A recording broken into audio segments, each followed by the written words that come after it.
ঘুমাবো ঘুমাবো হঠাৎ করে এটা কেমন যেন একটা কথা মনে আসছে যে বড় হচ্ছে বট বাহিনী, ছোটরা হচ্ছে গুপ্ত। এই বড় ছোট মিলেমিশে গালি করছে রক্ত। এটা মনে পড়ছে একটু আমার, পড়ার পরে আমি সাথে সাথে পোস্ট দিছি।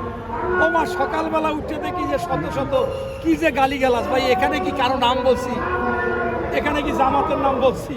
এখানে কি শিবিরের নাম বলছি? ভাই, আপনাদের সাথে অনেক সময় আমি একটু মনক্ষুণ্ণ হই, বিব্রত বোধ করি। আমার এই ভাই একটু আগে আমাকে প্রশ্ন করতেছিল বারবার, ওনার উপরেও আমি একটু বিব্রত হয়েছি।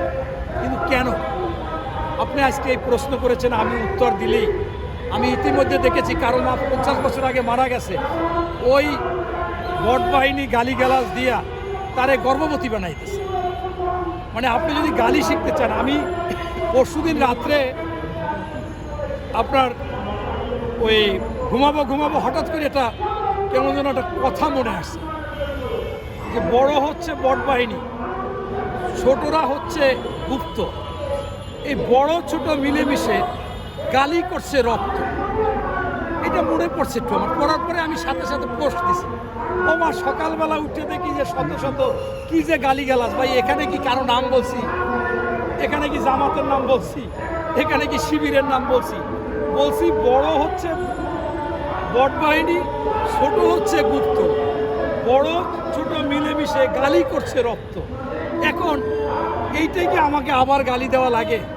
তাই আপনি যে কথাটা বলেছেন যে এই দলটা আসলে জন্মলগ্ন থেকে এরা কখনো গুপ্ত, কখনো সুপ্ত, কখনো অপপ্রচারকারী, কখনো গুজবকারী।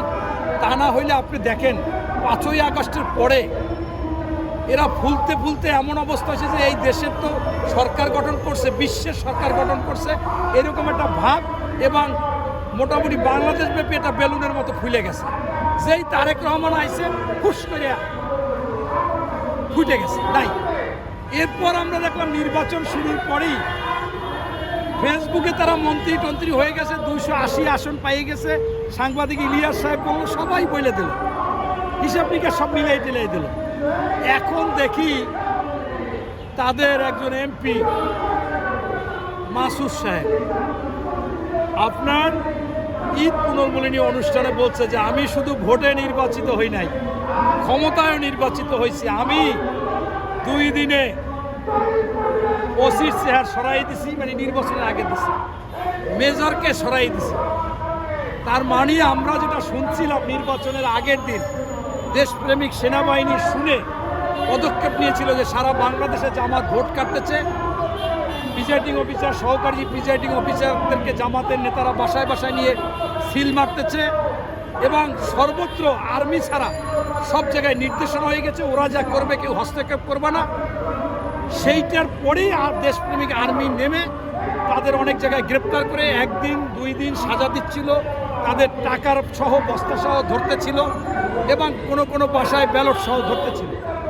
এই কাজটা যদি না করতো তাহলে তো আজকে তারা ক্ষমতায় আসতো। আজকে প্রমাণ হয়ে গেছে যে এই মাসুদ সেইটাই করেছে, কারণ সে ওই ওসিকে সরাইয়া মেজরকে সরাইয়া কথা শুনছিল না, ভোট কাটছে আগের দিন।